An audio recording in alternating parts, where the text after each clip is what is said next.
Kayak anglers of the internet, welcome back to the Advanced Kayak Angler podcast with me and my co-host Kurt Smits. What's up, dude? Man, I am just happy I'm done working on titles for a day. I got a day off from working on titles, so I'm really happy right now. I hear you. Dude, I went fishing this weekend, fished a tournament. I sucked. And then I lost, like, I was trying to unsnag a jerkbait and I lost like a really high dollar setup over the side. Like a Daiwa Zillion and a Falcon Cara. Like one of my nice, yeah, it was like there's $600 down the drain. Hopefully, you didn't burn up too much time trying to dig it back up, man. Yeah, if I wasn't up fishing by the dam and current, I would have jumped in and gotten it. It was a little, it was storming bad, but the current was just too much. It wasn't bad, but it was like too much to jump in. It is what it is. Yeah. What Stuff happens. Stuff happens. That's right. Keep the economy going, right? Keep the economy moving. Yeah, I've got a setup in Gunnersville. I'm just putting one in every lake all over Alabama. But this week we've got something different. Last week we talked about catfish, and this week we're talking about this is the Advanced Kayak Angler, and the podcast is more tailored for people who are, been doing it for a long time, really into it, like the super in-depth technical stuff. If you want a great all-around talking to people conversation podcast, we've got Armando and Kayak Bass Nation. But we're the more technical stuff. So this week we're going the other way, because there's always more people at the bottom of the pyramid who are just getting into fishing than there are advanced people that's been doing it a long time. So this week we're going to we compiled a bunch of questions from more on the beginner side of anglers, and actually one question from somebody who's been doing it for a long time. I know I have questions every week, but we're going to answer some questions for people that are, more basic questions for people. Yeah, stepping back a little bit and trying to re-educate some people and educate some people who are new to the sport. Yeah, that's right. And like you, we've got somebody here who's been doing it for a long time. We got Mr. Jeff Malott from KBN, Old Echo Fishing Team, and still Old Town? Still Old Town, man. Still Old doing Town, it. Man. You've been with Old Town a long time. Ever since that Predator came out, the PDL. Yeah, first year it came out. Cool. Well, everybody knows who you are. No reason to do an introduction. But, if y'all don't already, follow KBN, best podcast out there. But you want to start, Kurt? You got some questions? Yeah, man. I got some questions I got from some people. And Jeff, it maybe some people don't know, because maybe some new people are going to listen to this. So, yeah, you've run tournaments. You've you're like an OG, right? You've been doing this a long time. To not to wear out a term, but you've been doing this a long time. Not to say you're old. I'm old, brother. I'll own it. From the memory card era. Yeah, memory card era, pre-Tourney X. Yeah.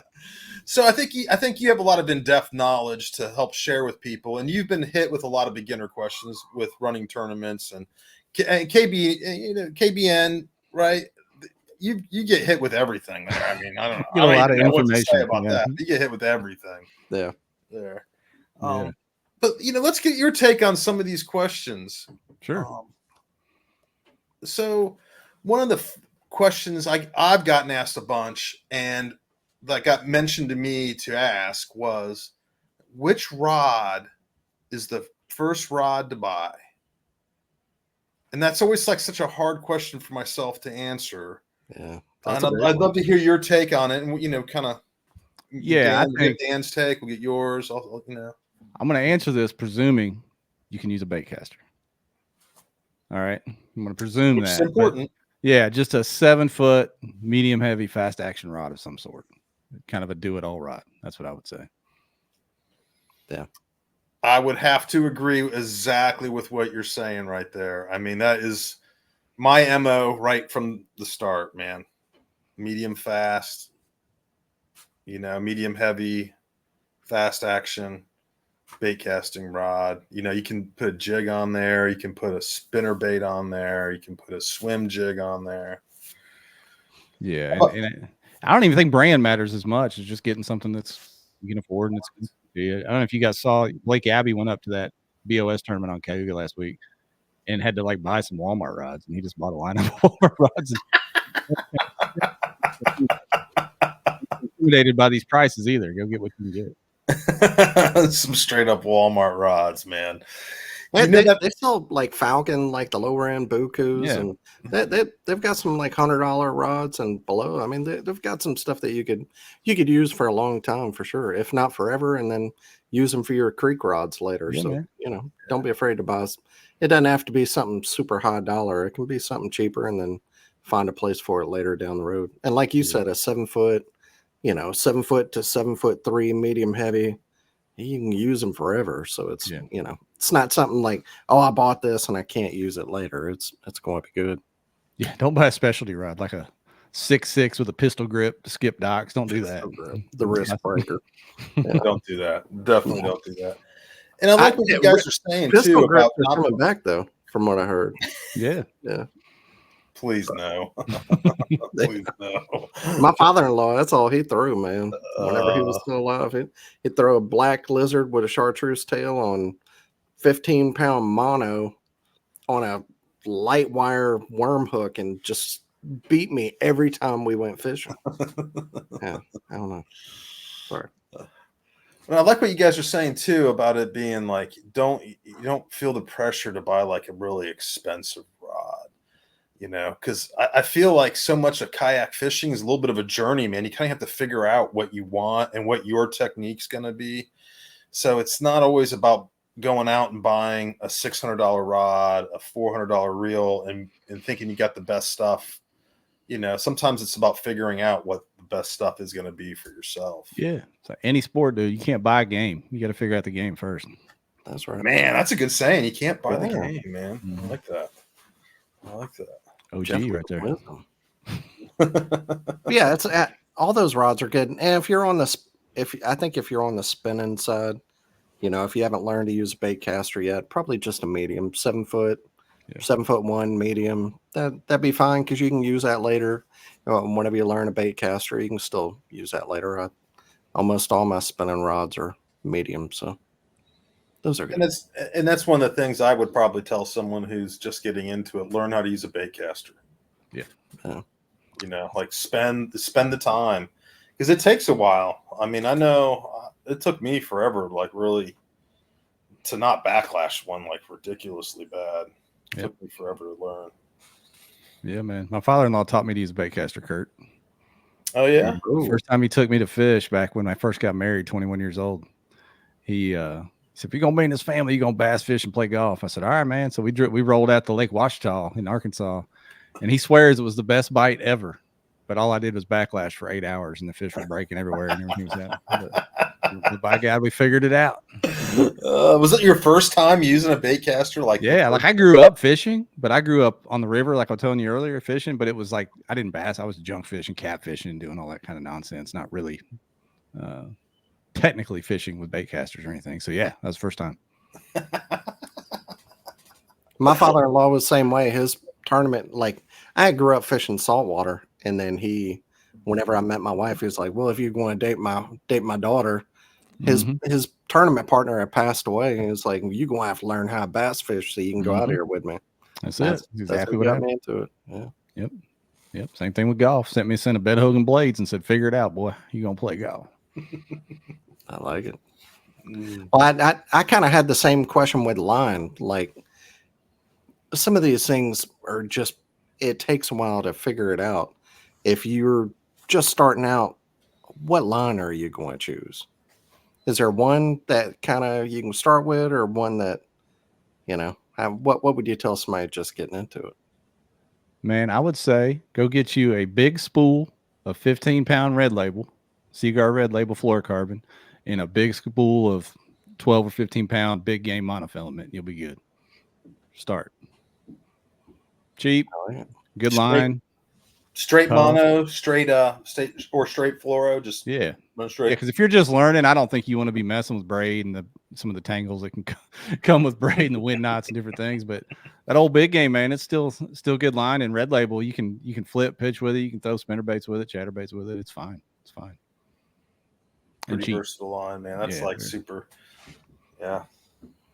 Can't argue. I mean, that's about as good an answer as you can give right there. Yeah. Keep it simple, right? I mean, that's just Yeah. like kind of the name of the game. You're Yeah, getting I started. kind of found myself back to doing that more. Like I used to have this whole wall of line, and I'm kind of maybe I'm just the old man in me getting old, Kurt. You know, figuring it's out how to- funny. It's funny you say that. I have done that this year in particular. I have reduced the amount of different weight lines I have. I'm basically like 50-pound on the on everything almost.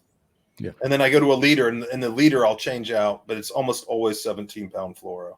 Yeah. And I literally carry like 17-pound fluoro and is it 15 or 18 and then some mono.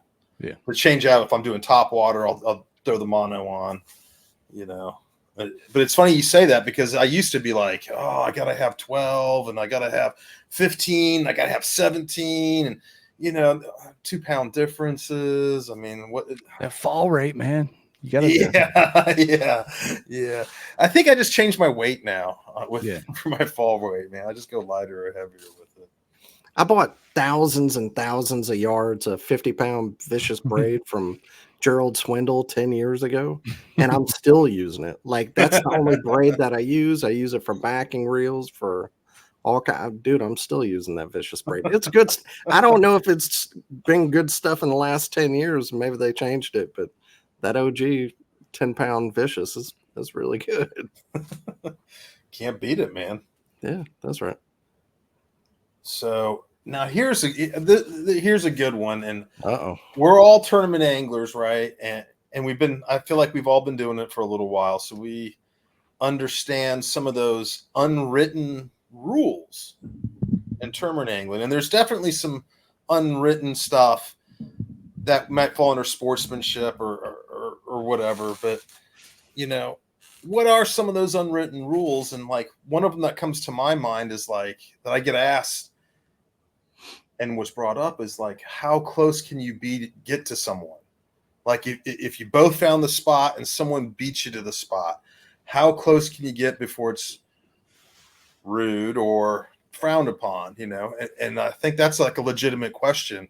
Mm-hmm. Or let's just start there with that. Yeah, I think it's really simple. It's as close as they'll let you get if they're there, and you can easily solve that by opening your mouth and talking to them. Because I think the worst thing people do is keep their head down like they don't even see them, and they just start casting and they ease closer and closer and closer. It's like, don't do that. Just talk. Because the second part of that is if you find out that they're in contention or they're way ahead of you and you're not, you need to get on out. Get on out the area. But at least talk to them. Talk to them. Am I good here? A lot of times it's like, oh yeah, man, pull up here beside me. Let's do this. But the worst thing you can do is just say nothing. Man, that's exactly how I feel. Actually, it's like one of my triggers. Is like if I go to a spot and then someone just like doesn't say anything and comes right up there and they just act like you're not there, that kind of triggers me a little bit. Like I get like defensive, and I'm human, but every single time someone's come up and said, hey man, I found this tree stump in practice too. I'm like, well, let's just both pitch at it. We'll see what bait's better. And it ends up being like a total non-issue as soon as people open their mouths and are polite, Mm-hmm. Yeah, they don't pull up and say, you're on my spot, asshole. Get that. I'm sorry. It's in KBN. You can bleep it out later if you want. Oh, that never works out well. That never ends well. I know I'm really bad at that because I don't know.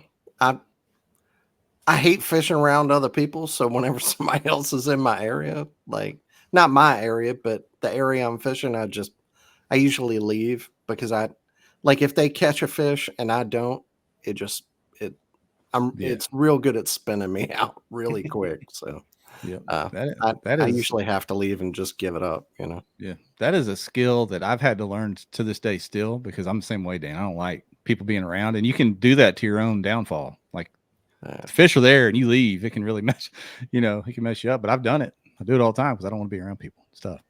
And to add on to your question, Kurt, another thing is if you're working a bank or a long stretch, maybe you're not trying to pull up on the same spot, give people a wide berth. If you're going to go past them on a bank, go 100 yards before Wait. you cut back in. Don't go a cast past them and just start hammering down. That's not cool. So give them a wide berth. Yeah, if like someone's fishing docks down a bank, don't go 2 docks in front of them. Yeah, get way down. Go 50 docks in front of them. Yeah. Yeah. I'd also say don't assume that. It seems like a lot of people, especially tournament anglers, people will get upset and they think, oh, they saw me fishing here. And they think, like, they think I was fishing here and somebody else saw me there and now they're going to fish there.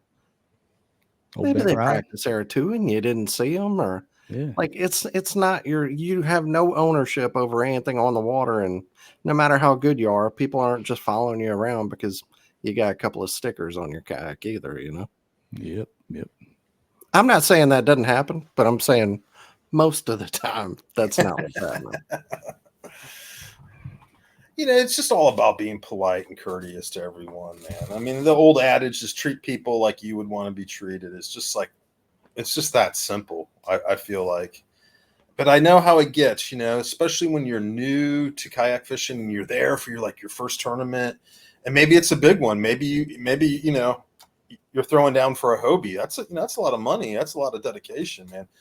There's a lot of nerves can get up in that and make people maybe act a little bit more aggressively or defensively on the water than they may be in like real life. Yeah. And there's probably a way to diffuse that because it may not always go smooth. You may say, hey, can I come in there? Or you tell them, hey, don't come over here. I'm fishing this area. I've been here for 2 days. And they come over anyway. There's no law against it. So you got to be prepared for that as well. And just kill them with kindness, man. You can't jump out of the boat and just start a fight right there in the middle of a tournament. You got to keep your head, catch a big one and maybe they'll leave, run them off. Yeah. I can remember at Dardanelle one time, I switched launches the second day and went to someplace totally different. And it happened to be where someone was in the money. Yeah. And they told me where they were going to fish, like in the area. And I'm like, okay, well, I won't come over there at all, and I was like, and then the guy was like, and he was like all amped up when I first saw him there. He was like, where are you fishing? Where are you going? And like kind of getting in my face, and we're talking like it's like 4 a.m. or 4:30 or whatever when we got to the ramp, so it was a little felt a little confrontational, but he was just like in that spot and no one was there the day before, but him and a couple of his friends. And then all of a sudden here I show up and he's rolling up and I get to the ramp crazy early. So he rolls up and there's me and my Subi getting ready to launch. And I'm telling him I want to go right where he was fishing. And as soon as he said that's where he was catching his fish, I was like, well, don't worry about it, man. I won't even, because he was ahead. He was in the money. I think he got third in that tournament. I just told him to go up there and he was real cool. And he chilled out and he was just like, you know what, man, just let me have it in the morning because that's when I caught my big fish down there and come through. And, if you need your limit, come on down then. And, it all worked out, because we just started talking, started talking, even though he was like, he was moving like 90 miles an hour when I started talking to him. I was like, whoa. All about communication, dude. Yeah. I heard many stories of that on Lake Fork. That used to happen a lot on Lake Fork when their tournaments are at the different ramps. People would get pissed. But yeah. And there's going to be people. I mean, honestly, I feel like all the anglers now, especially at the bigger events, if you haven't done one, all the anglers are so experienced that if it's hard fishing, there's going to be a lot of people in the same places. Yeah. Because a lot of people are going to figure out, oh, there's a few fish over in this creek. There's a few fish at this mouth. And you're going to have congregate. You're just going to have to, play the merry-go-round once in a while and just kind of, be nice and chill out. I mean, that's and not get spun out, because I feel like that's what happens to some of the newer people. They get spun out when they see that. It's funny, Kurt. You mentioned Dardanelle. I had this super secret before defined launches. I had this super secret launch. I thought launched up into this bridge, like tried to break my back, put my kayak in down there. No one was back there. Took me forever to get in the water. I go out of the creek, turn the corner, and Jody Queen's sitting there. I said, how in the hell did you get all the way here from where it was like miles away to the ramp? He said, I just mowed out. I said, all right, man. And sure enough, he just wrecked him in there and ruined my area. It was cool to watch. It was cool to watch. It's so true, man. These guys get back in there, and you're gonna see someone. There are no secrets. Yeah. You know, I feel like. Not on Gunnersville. Yeah, on Gunnersville, man. Yeah. So what about cars? I know y'all both had Outbacks, or you were in an Outback. Yeah, two of the only people that aren't lesbians. I mean, it's either cool guys or lesbians. Y'all are the cool guys. Right. I've looked at them too. I like them. But Yeah, what about cars and car topping and trailers and trailer Yeah. hitches and all that? Any advice on that? Did you ever car top with your Subi, Kurt? I used to, yeah. Yeah, man, I did. But too that when I was first with started. a sit inside 50-pound kayak Yeah. that I could just pick up and put on the roof, man. Like, no big deal. I car topped a Wilderness Ride 135 and a Ride 115 all over the place for a few years back in the early days, man. On the Subi, yeah, all the way down to the beach a couple times. Crazy. Maybe everyone might not notice this if they've only seen you on your podcast, but you're a really tall guy, so it probably wasn't real hard for you to lift it up on the Subi, was it? It was not to get it up there, but it's awkward. I mean, those boats are 80, 90 pounds and it's 13 feet long. It's a weird move to put them up on those J racks, man. So I don't miss that. No, I'm team trailer now. I've been trailering probably 8 years with different boats, but actually I'm looking at switching to a truck to get rid of the trailer because, knock on wood, I haven't been burned by blowing out a hub or a tire or anything like that, but I feel like that's coming. And it's just one less thing to mess with is having that trailer and to be able to move spots. I see the utility of people with trucks when they want to move ramps. It's throw and go. It's not all this other stuff. They can just throw it in the truck and go. So I've been looking, but I've been team Subi for the whole time I've been kayak fishing. Yeah. What kind of kayak are you in now? Autopilot or no? I'm in a Sportsman 120 PDL. Sportsman. Got rid of all the motors. I'm just pedaling. Really? Okay. No motors at all. Nothing in the back ever. Nothing.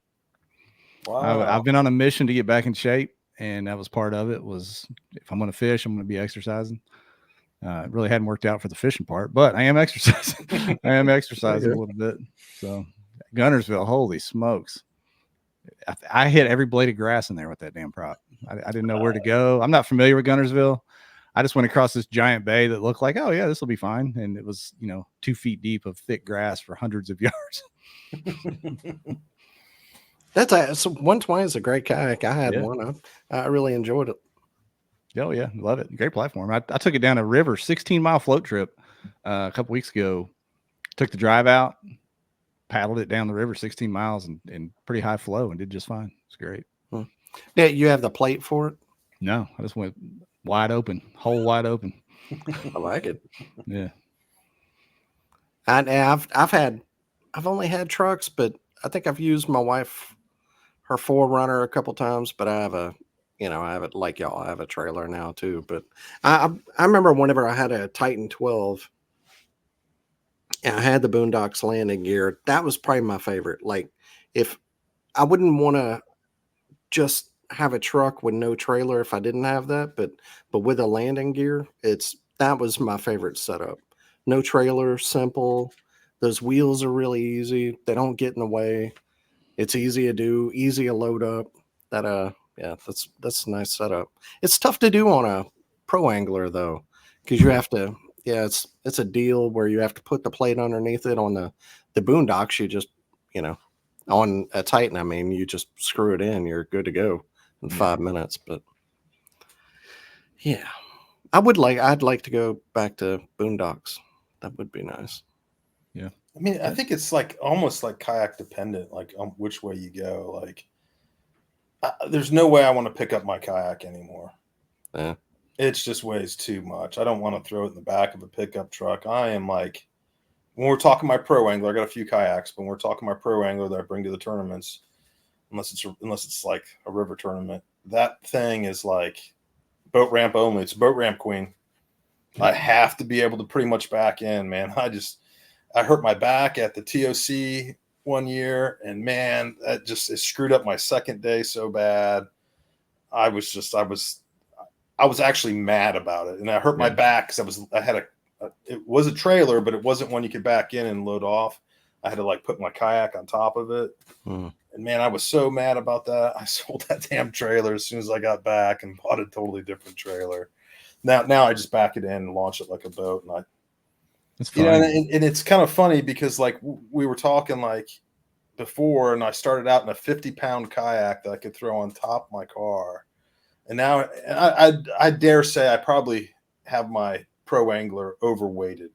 Yeah. You know, with the Torpedo, the big battery, 2 fish finders, all the gear I don't use, and then all the gear I do use that I just keep sitting on my kayak. Yeah. Lambert and I talked about that a week or two ago on the pod about there's a point of no return with these kayaks where if you're out in some rough water, it can get pretty sketchy and pretty dangerous with all the stuff we put on. We don't think about it. We think, oh, they're unsinkable. We'll just keep throwing batteries and screens and boxes on them. But I mean, there's still just hunks of plastic out there in a big body of water. You know, I just saw someone posted where they were at was it Cuyahoga? It was just before that. I saw that video. Why didn't he go in the water and pull? He had it tied up. He should have went in the water and like drug it up to the bank or something. I would have started bailing it out right there. Yeah. Just get the water out. The screens were just bouncing around and stuff. Yeah. What is going on down there? I mean, it almost made me cry. When I saw it, I was like, "Oh my god, man!" Maybe he didn't have the physical ability to do that, but yeah, I'd be swimming it to the bank and just trying to beach it. At least if it turtled and it's right on the bank, you'll be able to get most of your stuff. You know, yeah. That video kind of blew me away. Yeah, man, thing was in the washing machine, just get beat to death down there. Yeah. You know, so this is going to lead right into my next question. You know, so we just talked about some dangerous stuff, hitting water, people tipping over their kayaks, sinking a pro angler, which is pretty hard to do. What safety gear? I get asked this all the time, like what safety gear? And I'm going to put a caveat on it beyond the typical just saying a life vest, right? Because that's what everyone says. Just wear a life vest. There's actually more safety gear out there that you need. Yeah, I mean, and a lot of places require it. And I know they don't check it at the tournament, but you need a whistle, you need a knife in your life jacket. Have a phone tether on your life jacket so you can keep your phone on you. Some people keep their phone in their thing, but if you get that's a good point. If you get you get apart from your kayak, you need all that stuff on you, not in your boat because your boat might not be with you. A throw bag. I don't know if you guys know what that is. I took some river safety classes and stuff, but an actual throw bag if someone's in trouble, where you can actually throw them a rope and get them to safety. First aid kit, all that kind of stuff is important to have in your boat outside of just having a PFD on. You know, most people, they're not kayakers, they're fishermen. So they don't think of kayak safety. They're not kayakers. They don't think about, I mean, it kind of freaks me out to see people out in big PAs and they've got like a little safety oar and that's all they have. If the motor blew out, you know what I mean? They leave their drives at home. They just got a motor and send. And if they get stuck, they got like a canoe oar or something. And it scares me, man. So yeah, I think you need to have a good paddle with you no matter what your situation is out there, because you don't know, your batteries could fail, your pedal drive could fail. But yeah, that's just a few of the things I think you should have. Yeah. I'd say something you should not do is don't tether every damn thing to your kayak. Yeah. You've got your rods tethered, your, pliers, everything. Like you can lose a few things and still be okay. Don't tether every single thing, because if you do flip, you're even with a life jacket, you could be trapped just not being able to get free of everything. See, some people, they've got tethers for everything. I'm like, yeah, that's dangerous. Yeah. Especially those tethers that are like coiled up. You see them like they're coiled up. Man, those things just like grab you and wrap around you like so easily. Like it's just, that's one of my fears. Even though I do have a few things tethered, I use those retractable tethers to try to minimize my exposure to that stuff. But even with that stuff, if you get tangled in that, man, what are you going to do? I mean, that's a serious concern. Yeah. And with the safety gear, like Jeff was saying, it's required in certain states. Yeah. Like in Ohio, if you have an electric motor on your boat and it's just an electric motor, you're required to have a whistle. You're required to have a safety flag. There's a couple things that you're required to have above and beyond. And I would dare say if we actually checked at a tournament, I would dare say there's probably going to be like 2 people that are truly legal when it comes to that stuff, because no one's reading the paperwork. Yeah. Were y'all at Broken Bow BOS when they went there? Either one of you? No, it's not. So at the Broken Bow, if you've heard about that, it's a great tournament, great lake, but very few ramps. There's only like 4 ramps on the whole lake. And the biggest one in the state park, a lot of people launched there and ran miles and miles away from the ramp. But at the second day, last day, people coming into the ramp, the game wardens were there specifically for the kayakers, checking them for whistles, checking them for everything, and citing people. I'm like, man, these guys been out on the water for 2 days, dying in the heat, struggling, and you got here just hammering them for these dang whistles. They are, I mean, they're required, and they can check you for that stuff. So if they did cite someone, that means they were DQ'd, right? Yeah, DQ'd. yeah. I mean, I don't know the results of any of that. I had my whistle, man. That's all I know. When they checked me, I have one of mine. I had my whistle. So I mean, even if it's not required, having a whistle is a really good idea. Yeah. Having a flag on your kayak if you're on any type of water that has unrestricted motor access to it, like you can run any size motor, really good idea. Whether it's required or not, these are like, I would say unwritten rules almost. Actually, they're written in some of the rules. I know like Bass requires you to have a flag instead of Hobie. They require you to have a 360 light in Hobie. I don't know if Bass does. Even if you have navigation lights, they still want a 360 light on. Yeah.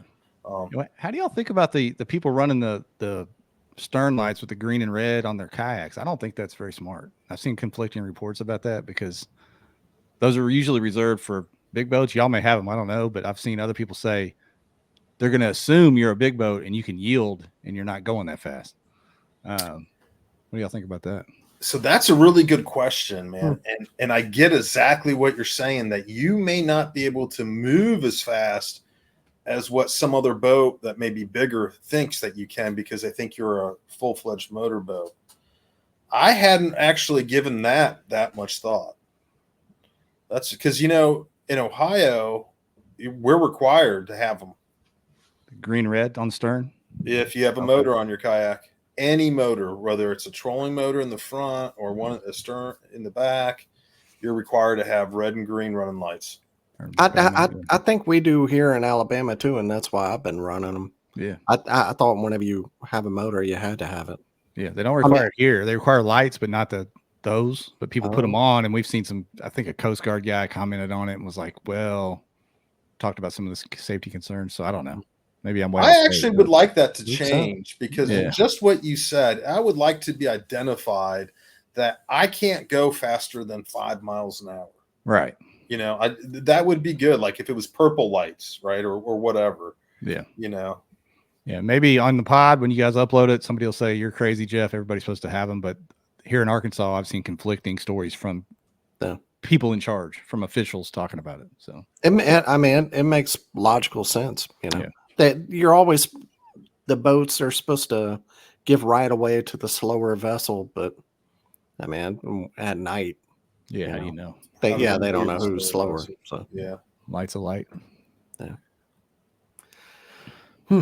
Any other safety stuff? I know in the winter, and even now, I just keep it in there all year. I have a little splash bag with some clothes. Yeah. Just in case I go in. Well, God, man, winter, we could go on like winter's a whole nother topic. And it's a whole different topic up where you live versus where I live. I'll throw in 2 things for y'all, man. Both of them, one to do with the winter, one to do with just being in the water at all. Anybody that gets a kayak for the first time, this show, I'm assuming, is geared towards beginners and beginner questions. Don't go buy the cheap rod, or don't buy anything until you take the kayak out in your swimming trunks and try right now in the summer in June, and try everything you can to flip it, turn around on it, stand up on it, get on the side of it, see how comfortable you are rocking it around, and do everything you can before you load it up with gear. So, number one, its limits, your limits, where you want to put stuff, because it'll make sense to you once you're in it. Whereas if you're in the garage doing it and then you get out there, maybe it's not where you quite wanted it. Maybe it's the center of gravity's all jacked up. So take it out and jump out of it, climb back in it, do all that stuff before you go buy anything or put anything on it. And number 2, people don't understand the danger of cold water. This fall, when the water's about 55 degrees, go jump in the river or something real quick, and you'll get a real lesson in how cold and how that'll take your breath away when it's not even really bad weather yet. and it'll give you a little more respect for that cold water. Because a lot of people have never even been in cold water. You know, summer's over. They don't touch the water until summer comes back. But you get in some 35, 40 degree water, you're in trouble in a hurry, and you can go downhill quick. You will not last long, so don't take that lightly. Yeah, and just to add to what you're saying, some of the ODNR guys, water safety guys down here, I was talking to them years ago, and they were saying the number one thing that kills people in the wintertime isn't hypothermia. It's when they first hit that water, is that you have an involuntary reflex to inhale because it's so cold, and they drown because they inhale too much water. Yeah. And they were saying that's even with people who have life vests on, and they were going over the importance of having the right gear and protecting yourself from getting that uncontrollable reaction that everyone has to falling in cold water by wearing the right clothes. So it's like super important, man. It's Oh, like man, to play around with. I dropped a phone in the river years ago. It was in November. Water was in the mid 50s, 65, 70 degree day. And I'm like, I'm going to get that damn phone, clear water. And I went and did it. And let me tell you something, man. I got the gasp as soon as I hit the water.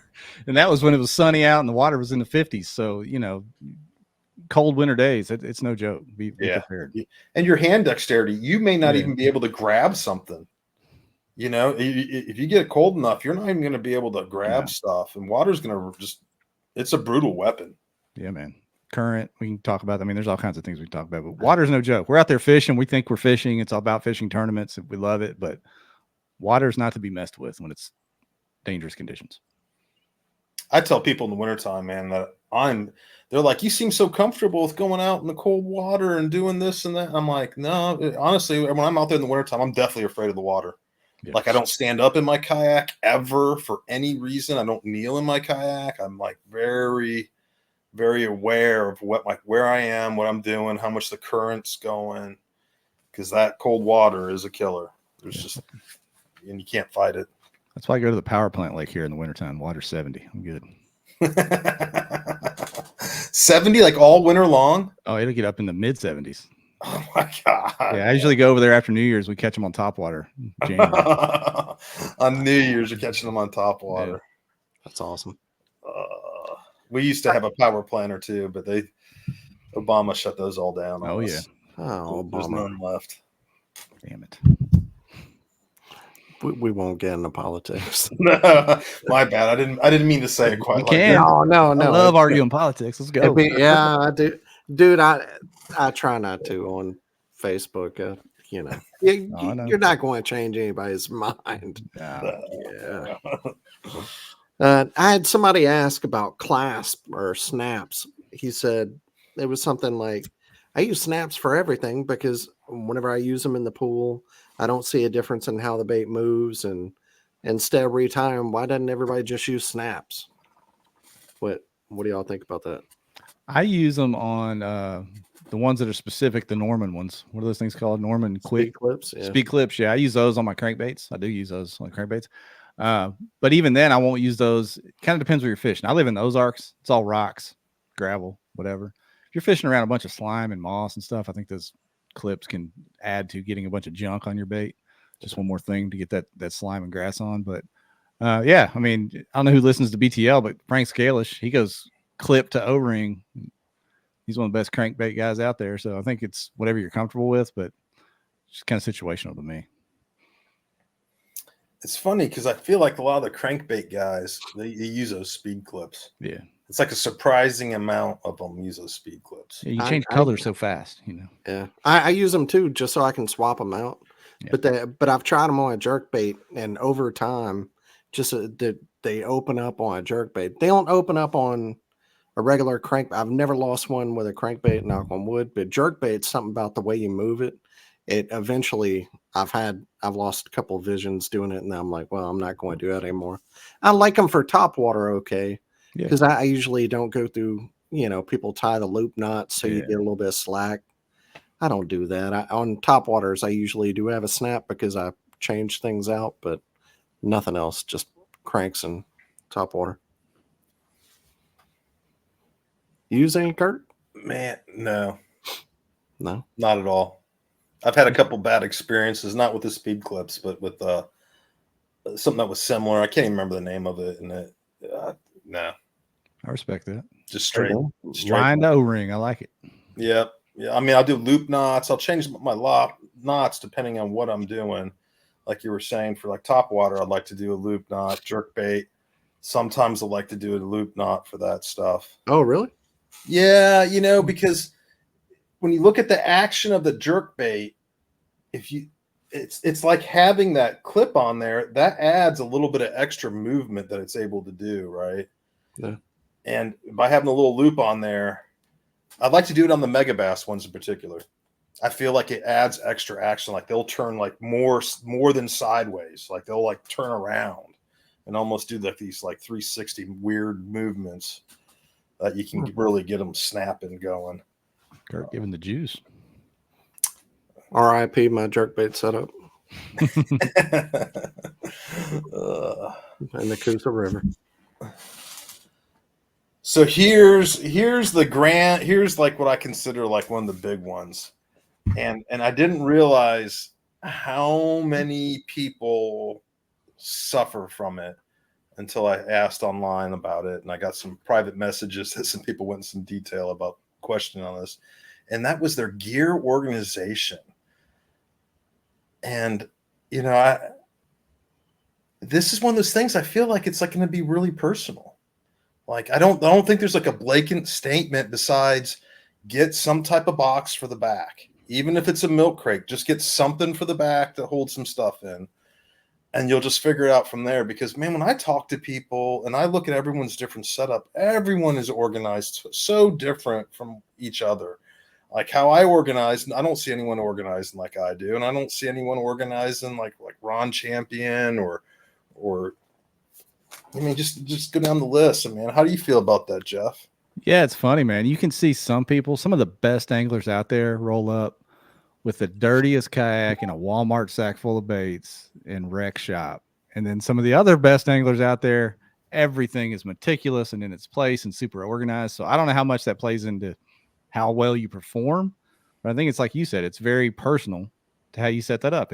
Anything that gives you confidence heading into the tournament, heading to go fishing, whatever is going to help. So whatever your confidence is, if you need everything tight and buttoned up, then that's how you need to be. And whatever kind of crate you're going to use, whatever kind of tackle storage, I've gone through every dang storage crate there is, and I'm all the way back to a regular milk crate with my own rod holders on it. After all the fancy crates I've been through and all the ones you can get, I'm back to a regular rectangular milk crate with my own rod holders and my own system that fits me, and that's the way I like it. So I think it's personal, like you said. And there's something to be said about the old milk crate, man. I kind of miss those days when everyone was making their own crates and finding the weird boxes and milk crates and whatnot and making stuff. Dan, how do you organize, man? I'm a nerd. Like all my stuff is perfect. Because I think for me, I feel like I have to be over prepared because I have a 7-year-old and a wife and work and so many responsibilities. I'm not able to get on the water as much as some people. So I feel like some of my strength is being prepared and being meticulous and having everything just right. That way, whenever I get on the water, I'm more efficient with it, But I mean, like Jeff said, I mean, there's, I've seen people go out there and, because they are so loose and they're so free with how they fish, they can just bring that bag of things that they think is going to work for that lake and not worry about the other stuff and just fish in the moment, which is the best way to fish too. So, yeah. You know how many times I've told myself I'm going minimal. I'm bringing 3 rods. And by the time the tournament gets here, dude, I've got 13 rods. I'm cramming extra bags of plastics down in the side of the damn crate. You can't. It's like whatever you are. Just own it. You know what I mean? So I'm totally different than both you guys, man. Because when I start a tournament, my stuff is 100% organized. There isn't a single bait out of place on my whole kayak. The line's not out of place. The cutters are not out of place. But by the time I get to tournament day, I have empty PB&J sandwiches everywhere. I have lures covering my whole deck that have been ripped off the hooks. I got bags of who knows what that I bought at the local market that I'll never use, right? I will never, ever use them. They look awesome. I always buy stuff and I never use it. And by the time tournament day comes, it looks like a tornado in my kayak. And it stays that way until I get home. Yeah. And then I start the process all over again. What's the deal with, maybe it's just me, you guys, if you go to a tournament, no matter where I go, I'll go with a car Subaru full of tackle, soft plastics, everything I could ever need for wherever I'm going. But no matter what, when you get to that area, you go to the tackle shop and buy a bag full of soft plastics that you may never use your entire life. They'll sit in some corner of your garage. Such a problem. What's up with that? Why do we do that? I just sold off a bunch of soft plastics for like $5, like a garbage bag. That's the thing. Soft plastics, you might as well give them away because you're not going to get any money for them. Maybe if there's some kind of JDM thing, but yeah, you might as well hang it up. Hold on to that one bag with one crawl in it. Yeah. Dude, you go to some place and they tell me a local made it. Yeah. Oh yeah, give me 4 of those, man. Give me that other color. I've never seen pink and black and yellow together. Oh, I gotta get 2 bags of that. Yeah. Some old guy 10 years later, dude, you open your trunk and there it sits under the seat or something. You never threw it. Some old guy at a tournament. I remember I was in Florida one time. He was like, "Oh, it's crankbait time right now." This back, I was fishing college, and he was like, "You gotta have this color." And then I went out and I caught one on it. Now I'm like going to every tackle shop in town, buying them all up. We have a real problem in our sport with this. Yeah. Yep. Keeping the economy moving. The best is when you hear the rumor of like what Russ Snyder's catching them on. Yeah. Everyone will be talking about it at the tackle store. Did you hear so and so? Russ was putting his own. It was green pumpkin. Yeah. Oh no, I heard it had red flake in it. He was putting his own jig skirt, making legs in a worm. Yeah, man, that's the worst. You stay at a place like a marina resort or something where you got people staying next to you, guides, and they're out there in the parking lot you're retying, and they're telling you how this special worm is on this grad, and you're hearing like, I didn't solicit this, I just heard him say it. Now you're buying all this wasteful stuff. Insane. It's never worked. I can tell you that. Whatever I've ever heard or bought never works. I actually had it work one time on Dale Hollow. I had a couple guys in a little John boat come by and tell me to throw a white tube. And they were right. I threw a white tube. I went out and bought some white tubes and I threw them, and it was fun. Shout out to the John boat guys. Yeah. Daryl and Daryl. A lot. That was their names. Wasn't that like a TV show or something? Daryl and Daryl? Yeah, it was on what was like the Newhart, man. Newhart, man. Old, man. Newhart. It's Daryl and my other brother Daryl. Yeah. Weren't there 3 of them though? Weren't there 3 of them? Yeah. That's fun. That is old. Yeah. Just dated myself. Man. Newhart show. That's bad. We're sinking new depths. All right. Money. I'll bring it up since we're talking about money. There we go. Hopefully none of the wives are watching this, but how do you budget? How do you do it? Yeah, man. Yeah, that's what I do. No, I kind of plan ahead for the year. Jeff goes and shuts the door. Yeah, I have a plan ahead for the year of where I'm going to fish, and the older I get, the less I seem to travel and fish. But I kind of plan it out ahead of time and budget for it. Now, it never seems to stay in the guardrails of whatever that budget is, because traveling always has unexpected things come up, things get out of hand. But yeah, I just plan ahead, try to budget for it. I don't just fly by the seat of my pants, because I'm kind of, outside of fishing world, I'm kind of an investment nerd and a saving money nerd and really kind of a cheapskate. So I like to budget. I'm with Jeff, man. You gotta have a budget. You can't travel and do tournaments without a budget unless you're just filthy rich. Yeah. And I literally set my stuff aside, and I don't go above it. Yeah, it's either you're filthy rich, or you're a hobo. One of the others. Yeah. Or you're way in debt. My wife, we figured out a couple of years ago, like I have my own bank account, and I get $300 a month, and that's all I get. I'm not saying every now and then I don't go over that, but the last couple of years I've been lucky with winning enough that I've I've had plenty of money the last couple of years, but before that, I was spending more for sure. Damn, dude, I used to do some winning to finance this stuff, but that hadn't been the case the last few years. It's been more a shell game. but I know my bank account's looking a little thin the Yeah. last couple of years, and I know. Yeah, the old flip the kayak every year game is a good way to finance them if you can do that. Go. Ugh. I was okay till I lost that setup. Now I'll be back negative again. Mm. If I replaced it with the same stuff, run a little low right now. Yeah, and I don't think people that are new, if beginners are watching this, they look at entry fees, and our entry fees, even though they've crept up for us over the years, they're still super low when you look at bass fishing as a whole. I mean, they're really low. But it's way beyond that. I mean, if you're a beginner getting into this, set aside some money because gas, food, lodging, all that adds up quick, and it's not just a $250 entry fee. So you need a little, because you don't want to go into debt to do this. This is supposed to be fun. No. Don't bury yourself in debt to do this. Don't let me get my Dave Ramsey book out and start hammering it here. Don't go into debt to do this. Well, and so this being for beginners, and sometimes it's hard for me to take a step back and realize like how little people know, because just like you've been doing it for so long, you don't even think about it. That a lot of people when they're starting out aren't necessarily going to travel that far, or if they are, it's like 1 or 2 trips and it's like 2 hours away. And that makes it a little easier for them. But man, planning that stuff out, actually sitting down and saying, if you're getting into tournament fishing, like how far do you want to travel for this stuff, man? And come up with a realistic kind of circle on a map, like what I want to do and how far I'm willing to go, and sit down and spend time planning, because it's not just the budget. It's also, you're also budgeting your time. It's not just your money, it's your time, Mm-hmm.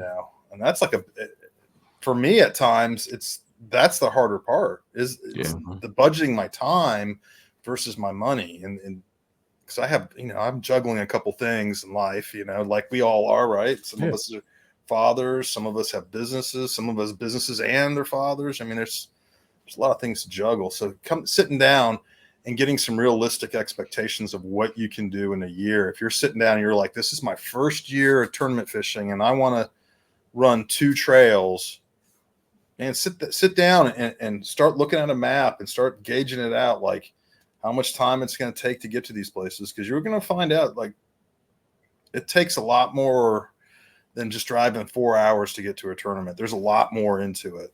Yeah, and I'll throw something on there, Kurt, is if you are married or in a serious relationship, speak to your spouse about this, because this is not, and that's funny, but I'm saying, dude, I know people, I mean, it cause marital problems real quick. Finances will hurt your marriage, and then when you say, oh, I'm kayak fishing, you don't really explain what's going on, and the next thing you know, you're gone for these long weekends several times in a row in the springtime, and you're spending this money, and you hadn't really had that conversation. Your spouse is probably very supportive. I don't know, but have the conversation. Don't just come out of left field with, yeah, honey, I got 2 weeks of vacation this year. I'm using a week and a half of it to go fish out of this plastic boat. So I hope you're cool with that. Like, have that conversation ahead of time. Yeah. We actually did a show on it. We talked about like how to make your spouses, keep them happy, with doing tournaments.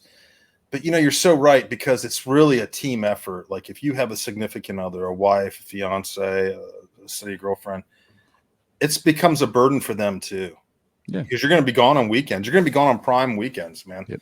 Spring, you're gone all spring almost. Yeah. You're trying to hit some tournaments, man. So it's really, really important to have your wife or significant other on board. Yeah. I'll give that same advice if you're going to become a tournament director.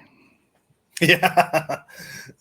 More so. Yeah, maybe more so. I feel like really good tournament directors, man, they spend a lot more time behind the scenes putting the tournament together than the actual tournament day takes up in time. Dude, my phone used to blow up 24/7, and she'd be like, what in the hell? We're out to dinner. I said, hey, look, I'm sorry. These SD cards ain't going to score themselves.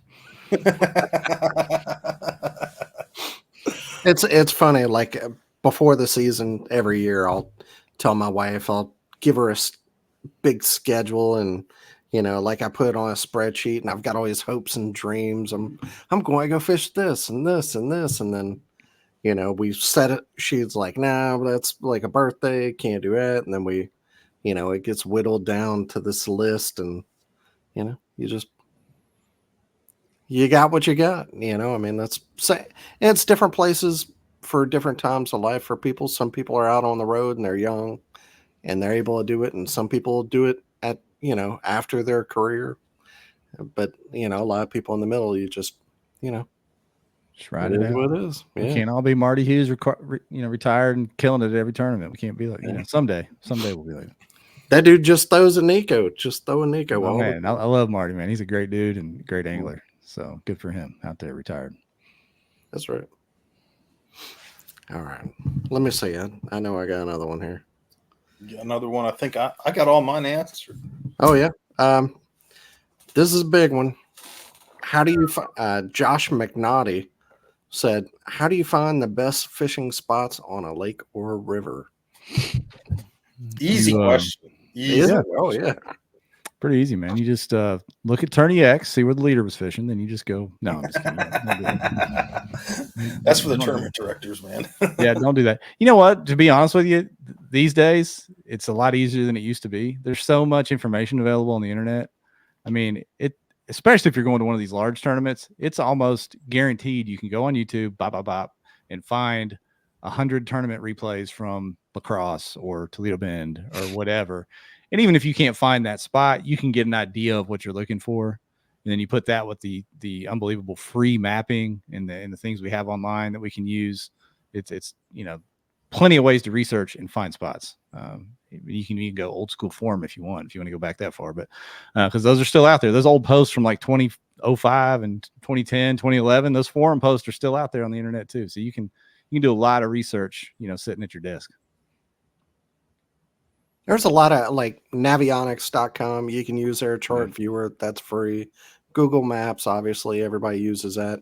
There's some other one like Lake Master. That's the card I have in my GPS, but you can also like buy them online on the app. It's more expensive, but it gives you a lot of great information. And a lot of that just takes time too, of knowing the seasonal pattern of where maybe not every fish is going to be, but kind of the mass, the meat of where fish are going to be. Like Gunnersville, they were getting offshore, so they were kind of like in that mid-range stuff, not all ledge, and a few in the back, but a lot of them were more in the middle or out middle. So just kind of, just studying seasonal migration of fish. Once you have that, then you can apply pinpoint it to locations. Wish I'd have known that, Dan. I was back in the back of the pockets in Gunnersville missing fish on a frog. I was in the way back in the creek too. I was just scraping what I had, That's the thing, man, is that right now I feel like it's almost like the golden age of like information. Like everybody's pumping it out. Everybody has a YouTube channel. Everybody has a Facebook page. Everybody's writing about it, man. I'm seeing like so many anglers, whether they're motorboats or in kayaks, writing, 2 pages on like their tournament for the weekend and what they were throwing and getting really specific. It's almost like for the new guys, it's almost too much. I feel like it's almost too much information that they're getting hit with, and that they need to learn how to whittle it down and how to narrow the good information down that's going to help you. Like Dan was saying, knowing the seasonal movement, knowing what season you're going to a lake can really help you eliminate a bunch of that needless information that won't help you. That will just distract you. Yeah, I've always liked the advice of, especially if you're new and you're going to a place like a Toledo Bend or a big lake that's got a lot of creek arms and different things. Don't overwhelm yourself with looking at that whole lake. Just find a little section of it and break that one creek arm down into the lake and focus on that one area. Don't try to overwhelm yourself with trying to break down the whole lake. And if you can, I'm from Northwest Arkansas. I already said we fish around a lot of rocks and docks and trees. If you can find something on that lake that's similar to your cover and structure at home, get on that when you're going out there to these new bodies of water and try to get in the comfort zone. Fish your strengths. Yeah. Yeah, and two, I think, like you're saying with all the other resources, Bass University, and now they have kayak stuff. Which Bass University, if you watch that, it's like the real tournament information of people really giving up the juice on so much stuff. I can say there's a lot of times, whether it's KBN or old paddle and fin shows, where if there was a tournament on Cayuga, like I would go back and listen to the podcast, but of old podcasts of when that tournament was there before, and people are, it is what it is, but people give up information if they're generous with their information. I'm going to use that resource. So podcasts have been a big one for me. I know I've gotten a lot of information that way. Yeah, and like Kurt said, don't get analysis paralysis. Time on the water still beats everything, but don't overwhelm yourself. It's like any sport. You have to get your 10,000 hours to really be like, really seriously proficient, and don't expect too much before then. If you think you've been doing it, I've been out on the water 10, 20 times, and why am I not catching them like KVD or Jeff or Kurt? It takes a long time to really, no matter what they say about live scope, even with that, it takes a long time to really be good at bass fishing, and especially on a tournament level. Because I got my teeth kicked in for years before I ever, got a check. So, and what you just said, Dan, I think is something that I didn't hear a lot of questions about, like what dues do you have to pay? But there is a certain amount. You are, as a beginner coming into the sport, I mean, you may do well in one or two local tournaments or something, but once you start getting to a certain level, man, you just have to pay dues. And you're going to be like this close to doing well over and over and over, but you can't let those you can't let those things hold you back, that you were so close, but you didn't make it. Yeah. I mean, you can go down these tournaments, man, and see, like we see the last couple of years who's been killing it out there. You got Jordan Marshall up there. Russ is always up there. Some of these Northeast guys, Ryan Matilowitz and all these guys are killing it. But the next tournament, they may be top 5 twice in a row. In the next tournament, you're scrolling, where they at? They're in 90th place or 80th place.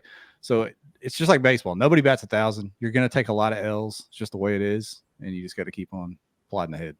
I mean, I can't tell you how many tournaments I've been like, the fish was at the net. Yeah. You know what I mean? And and that was the fish that would give you your limit, and then also put you in like the top 3. Yeah. Then it's gone. And you just got to write that stuff off and not let that stuff get you discouraged. Yeah. And trust me, man, I've had some meltdowns out there, and you probably will too as you start. I mean, you just got to learn to control that and just go eat a Chick-fil-A instead of getting mad. Like what is, now that y'all have been doing it for a long time, what is success to you? I think that's one that I know is tough for me and tough for a lot of people, that, if you fish tournaments, you're getting beat a majority of the time. Yeah, you're to not me, man. It's just executing your plan. Like if you said, I've got plan A, plan B, this is the pattern I think is happening, and I can go out and execute and capitalize on that plan. Maybe the size doesn't show up, but I catch them. What I thought was going to be happening was happening, and I read the situation right. That's success to me. It doesn't have to be cashing a check. It doesn't have to be winning the tournament, although that's fantastic.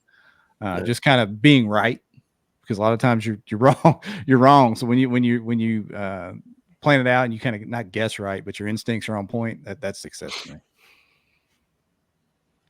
I read a lot of stoicism stuff. So for me, it's like I'm always feel like I'm competing with myself. Like if I didn't go out and fish clean, or I didn't make correct decisions, I'm usually focused on how I fish, and then at the end of the day, how do I stack up against other people. But whenever I'm on the water, and usually afterwards, I'm thinking about, I'm trying to focus on like you're saying, my plan, what I did, and what I can do right, and don't worry about the things outside of my control. I mean, that's much easier said than done, but that's why I try to focus on. Yeah. For me, it's changed over time. Like when I first started doing tournaments, it was really about where I placed. I mean, it was all about the results I ended up with. And as time has progressed, it's now moved to like, am I having a good time? Yeah. Am I going to these world-class bodies of water? Am I with the right people where I'm having a good time? I don't feel stressed out from them. You know, just the environment that you put yourself in. I feel like it's become more about that for me as I've gotten older, and I've been doing this a few years now. That it's more about, and honestly, I find myself getting closer and closer to doing well, and I'm like, that line of doing well, since I've stopped caring about doing well, has gotten better for me. Yeah. I tell you what's happened to me, Kurt. Maybe you've been doing this a while too. I don't know how old you are, but I bet we're close in the ballpark at the same age. The older I get, I feel like I lose my edge a little bit of taking it so serious and being so locked in, and more just like I'm out here fishing. And I mean, in a competitive situation, that can hurt you a little bit. You need to have that. You need to have that edge. So there's a fine line, like you said, between having a good time but still having that competitive edge that'll push you to go a little bit farther, make a few more casts, go a few more miles down the lake, whatever. You kind of keep that balance. Yeah, where you're dedicated enough to miss dinner. Yeah. Right? And you're going to go hungry until 9:30, 10 o'clock at night when you get off the water and you hit some crappy food. Versus, man, I wouldn't mind going to have dinner with Jeff and Dan maybe tonight. Maybe I'll stay out late tomorrow night. I mean, there is definitely a line there, and that line moves. Yeah. You know, I mean, and it's okay for that line to move around a little bit and to take things more serious sometimes, and then other times you're more enjoying the moment. At the Gunnersville tournament, I was sitting in the Goose Pond restaurant in the marina eating breakfast as everybody else was pushing out. So I guess my edge was not there that morning. Yeah, Jeff, your edge wasn't very sharp right there. No, but I'm gonna tell you something. Those eggs were good. Pretty good. I mean, for me, I feel like whenever I go fish these tournaments, like I have to do right, not trying to get serious, but I have to do right by my son and my wife. Like, to be away from them, I need to take it seriously enough that I feel like I'm competing and doing the best I can. So it justifies me being out. But I can look back at so many tournaments where I took it so damn serious, like, a Dale Hollow paddle and fin deal. I went up there, everybody, everybody was out there having fun, drinking, doing whatever. I'm in bed at like 9 o'clock, waking up before everybody else. And it's just like, yeah, it's so hard to find that line of where, where it should be. And a lot of times those people that are not so serious and fishing freer, sometimes they do the best anyways. So yeah, who knows? But it's okay to be the guy who's first in bed, though. You know, if that's the moment you're in your life, and you're like, I'm taking this serious, so I'm going to go to bed early. I'm going to be the first one in bed so I can be the first one up. That's okay too, man, because that's like part of the process, right? Yeah, man. Hey, be okay with the guy being the only guy in the house with coffee, and everybody else is, as the kids say, turned up. I'm over here just drinking coffee in the middle of these houses. I'm not trying to be like that. I hear you. The crew you run with, that's got to be tough. Nah, man, yeah. It's easy. It's easy. Old Pappy just hangs back. Now, how do you get to sleep, man, at night? That's what I want to know. For me, it's really easy because I'm 100% deaf in this ear. Oh. So I just lay down on this ear, and I'm good to go. Is that true? What? That you're 100% deaf? Yes, 100%.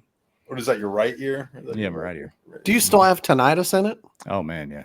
Oh, dude, mine's so bad. Like at the VA, they gave me a hearing aid. I don't ever wear it, and no, it's just the sound of freedom in my ear all the time. Yeah, it's insane, dude. Today, matter of fact, I was sitting out in the living room. We're talking to my wife, and all of a sudden, my left ear just lit up with this super loud ringing. I mean, louder than my right ear, and I panicked. I'm like, oh God, what's happening? Is this it? Am I going totally deaf? It's the big one. It's the big one. But it toned down after a few minutes. I'm like, oh. I know what you're talking about. My right one's so bad that sometimes my left one will start, and it's like in stereo. You get that in stereo feeling. Yeah. It's like, oh no. It's like this can't. I need this one. Come on. Yeah. Keep going. Yeah. Old people. Tinnitus gang. Yeah. It's a mess. All right. Was that it? That's all the questions I got. Yeah, that's all I got. I think we helped some people. That was fun, y'all. did. Appreciate you. Yeah. Well, you're welcome back anytime.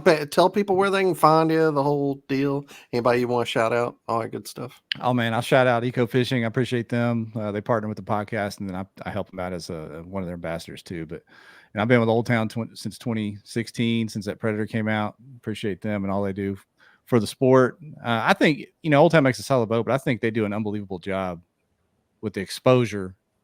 They go on their own and they go live from these tournaments. They cover the anglers. They're interviewing non-Old Town anglers out there, so they're doing a big job on that side as well. So shout out to them for that. And of course, if you're not busy on a Monday night, man, slide by and watch Kayak Bass Nation live. We give away a lot of stuff. Ryan Lambert and I, we have a lot of fun over there on Monday nights. So go check that out over on YouTube, Facebook, Twitch. We're streaming like 8 different places, I think now. So find us somewhere. Comment. I like it.